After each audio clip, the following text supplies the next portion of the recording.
Hey loves, this is Bobby and I'm here with another vlog.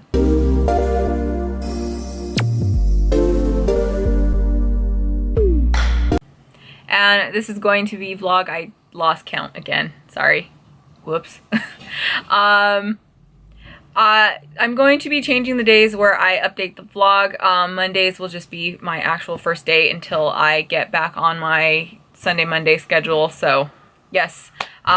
Still need to edit last week's vlog and get that up. Was planning on doing that today. I'm like, I'm gonna sleep in, I'm going to read, I'll edit my vlog, I'll just have a nice chill day. I totally forgot I had a dentist appointment and I spent most of my day completely numb with a headache. So that didn't happen. I did finish a book though, so that worked. As I mentioned at the end of last vlog, I was feeling what I call genre drain, where I've just read way too many fantasy books and I was like trying to just balance on them all and it just got overwhelming. So I took a step back from the genre, read a book real quick. I literally almost finished, I finished about 70% of the book last night. I just kind of sped through it. It was a really easy read, and then I finished it today once I got home from the dentist and I was able to just kind of relax and wait for my face to unnumb and I wasn't going to be drooling on myself. So yeah. Quick little update right there. But the book that I did end up finishing was Meet Cute Diaries by Emery Lee. This is the story of a young trans boy named Noah who's 16 and his family has just moved from Florida to California, but he's staying in Colorado with his brother who attends college there, and his parents are off in California trying to find a house where they're gonna live. I don't know who decides just to do that, but you know, we're in rom-com world. We gotta just accept whatever weirdness comes out plot-wise. This had so much promise. I really like the idea of the story. We follow Noah, who runs a Tumblr blog where he updates all these stories of other trans people finding their, you know, their love in these meet cute moments. And it comes out that Noah is the one that actually is the only person, he makes up these stories. He kind of goes out, has these little meet cutes with strangers and, you know, turns them into full stories for the blog. And he ends up getting a troll on the blog that has all, like, it's gonna prove that, you know, that all these stories are fake, and it's just being, you know, someone being a total jerk of a person. This had a lot of promise. I really wanted to like it. I started off with 4 stars and then it went down to 3 stars, and it's finishing at a 2-star read. I'm really sad to have to give it that rating, but I did almost DNF it twice. Once at like the 70% point, like when I was getting ready to go to bed. That's why I finally kind of just stopped, went to bed, because I was getting like really just like with it. And then when I was literally like 10 pages from finishing, I almost DNF'd it again, because Noah is hands down one of the most unlikable, self-absorbed, irritating characters I have read in my life. And I have read Prince of Thorns by Mark Lawrence, where the entire point of that book is that the main character is supposed to be the worst character you ever read.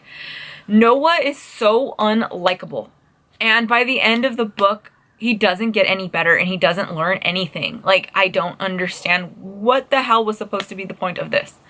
Noah is so selfish through this entire thing. He's the only person on the planet that matters. He is rude. The way he talks about other people and the way he talks about kids, I don't even like kids, and it managed to piss me off. Probably should have got more into the plot. When Noah ends up having a meet cute moment though with this boy named Drew, who ends up finding out that Noah's the one that runs the blog because he's a fan of it, and they decide that they're going to do a whole fake dating thing so that he can kind of update the blog and say like, well, look at, I'm having my own meet cute moment, and then kind of giving updates on the relationship. So, you know, to kind of engage other people and try and fix everything that the troll was doing. Noah complains the entire book about anything. Anything anybody does that's supposed to be nice or not something he wants to do, he complains. He's ungrateful through this entire thing. Like, his parents at the beginning of the book give him a credit card with a $400 limit so that he can buy like food and, you know, if he wants to kind of go anywhere, you know, spend a little money here and there just so he's not completely mooching off of his brother and he can kind of enjoy his summer. Well, Noah blows through the entire $400 because he's too lazy and can't be bothered to walk a block to go get a coffee. Yeah, he Ubers it literally everywhere for some freaking reason. And it's just, well, I don't like to exercise and I don't want to walk, and that's not my problem. Everything is not his problem. And then when we get into the cute meet, you know, the fake dating with the boy Drew, those moments kind of picked up again. That's what really kept me kind of keep going. I wanted to, but, you know, of course we got to get our rom-com drama. And I didn't care to, I liked the moments, but I didn't care too much because I just didn't like Noah.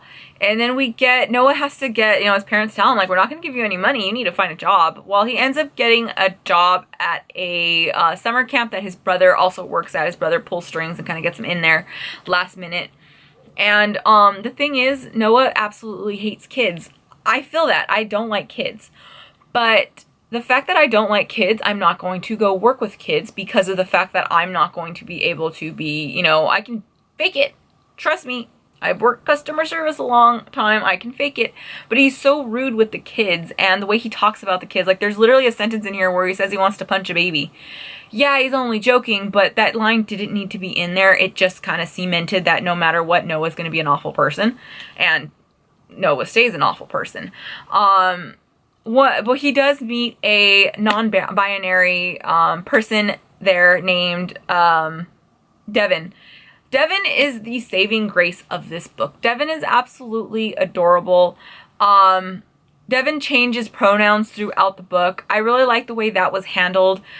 We end up with E and M pronouns. And Devin has like anxiety and is just kind of a really unsure person. I really, really liked the character of Devin. That was literally the reason why I ended up finishing this book, is because I wanted to see how that was going to play out. But Noah just ruined everything for me. I don't understand what the author was trying to do with Devin. With Noah. It's just, when we have our cute rom-com finish going on, all he literally does is complain at the end. I couldn't do it. I literally had to skim the last few pages because I had it up to here with Noah. But yeah, I will be unhauling this. It kills me because I never get to books I just buy. I literally just bought this. I pre-ordered it and it got here and I read it right away because it sounded like the perfect, you know, contemporary to get through. And no, I will be unhauling this. I'm very sad about it. If you like rom-coms and stuff, I say check it out. I love the fact that we have multiple, you know, well, we have 2 trans characters. We have a lesbian character. You know, we have a lot about acceptance and stuff like that. And I really enjoyed that. I love the use of the different pronouns and stuff. And going through that, it was just everything else. And then the fact that the whole troll thing, like the way that went down, I was kind of like, we got a lot of like open plot holes that never got filled. But yeah, I just, this kills me. But yeah, 2 stars. I'm very, very sad about that. That's all I got for today. I am going to get back into Malice. I'm very excited to do that. So that's all I got. I will update tomorrow and I will see you then. Bye. Hey loves, here with a Sunday update. Yeah, I only got 2 updates in this week and I almost didn't get this one in. I remembered like last minute, but yeah, I only, physically wise, all I finished was Meet Cute Diaries, which, yeah, sadly was sadly not a great book for me. I did end up finishing Rhythm of War. Holy crap. It took me all week, but I did finish it. I really liked it. I will be going with 5 stars. I loved how all of the characters, you know, we got a lot more in depth with a lot of them and then just a lot more emotion and stuff from them. Though I do personally feel like we should probably change the name of this book to Rhythm of Self-Loathing because, yeah, everybody needs to go to therapy in this book because, wow, self-doubt, self-loathing. It's very, very depressing characters, but I really liked it. I liked the way everything was handled. The only thing is I gotta say is just because we have so many point of views and so many characters that it's like it gets kind of hard to kind of like keep going with it because it's like I'm curious on what's going on with this person, but we're over here and then we got these other characters and then we get introduced to more characters. There's so much going into this. Honestly, can't talk about anything since this is the 4th book.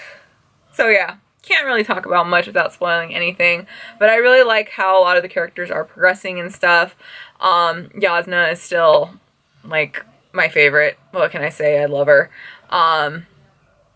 But I really enjoy all of it. I really gotta say, Shallan was the one where I really liked her in the first 2 books, but these second 2 books, she did kind of get on my nerves. I saw that was kind of a thing that went with her. A lot of people kind of got annoyed with her, and I do get it. I do like her character. It's not that I hate her or anything. It's just she can get a little too repetitive. Same thing goes with Kaladin.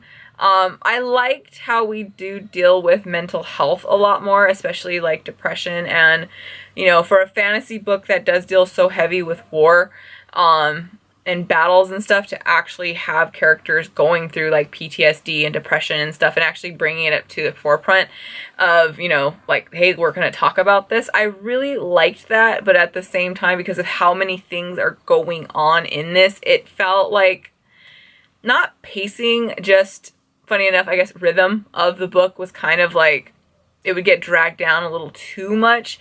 But I did really like it. Like I said, it's going 5 stars. Not sure where this will place on my like favorites or not of this. I want to say that Words of Radiance is probably my favorite so far in the series when it comes to Stormlight Archive. But yeah, I think my favorite though in the actual Casimir is still Mistborn. I really love that entire trilogy. I'm gonna hopefully, now that that's out of the way, I think I'm going to try and get through next month the 3, I don't know if it's just like Mistborn 2 or what, but the second part of like Mistborn I want to get into. Since it's 3 books, but those 3 books together are like still smaller than just Rhythm of War. So I think I'll just get through those all at kind of one time, see how it goes. But yeah, that's all I have for this week. I didn't read anything else. So there we go. This will be a very short vlog, but what can I say? I am planning on reading Malice tomorrow and Tuesday. I'm off. Today would have been the perfect day. We have been so swamped at work. Everything is just absolutely crazy that I didn't want to bring Malice with me because it's just like I'm not going to have any time to read it. And then my train ride is super short because I get picked up at the train. Actually wasn't even taking the train today. So I'm like, I'm not going to take my book. I'm fine. I haven't had any time to read anything anyway. Well, we had like a power outage at work. I literally had to stay at work for 8 hours and sit there. And I took a nap in the terminal because we couldn't even get into where I work. Like I had no access in, or I would have gotten trapped in like an elevator or something because we had no power. So yeah, I spent my entire day where I could have been reading, but the one time I do not bring a book with me is the one time I literally had nothing, like not a single thing. I did not even clock into work. I had to fill out a paper to tell them, hey, I was here, and like show my face. But yeah. So there we go. Weird week, but I do plan on reading Malice, and then I'm gonna go with Good Omens after Rhythm of War. I think I really need to get away from like that kind of fantasy. I want something really fun, really easy, and something I know I'm going to really enjoy, and that is going to be Good Omens. This is a reread of a reread. I'm going to do the audiobook on that one though. It's the first time I'm doing the audiobook on it, so I'm wondering if it's going to go the way it was with like American Gods, where I did enjoy the audiobook. It was amazing. It was 5 stars, but I prefer reading it physically, or if it's going to be like The Hobbit, where it was absolutely phenomenal and I can see myself wanting to do the audiobook again and again. So I'm really curious to see how Good Omens is going to be, so I will update later. I hope you had an amazing week. Let me know what you're reading this week. So take care. As always, I'm Bobby. Don't forget a thumbs up, subscribe. I'll drop all my social media links down below. Happy reading. Bye.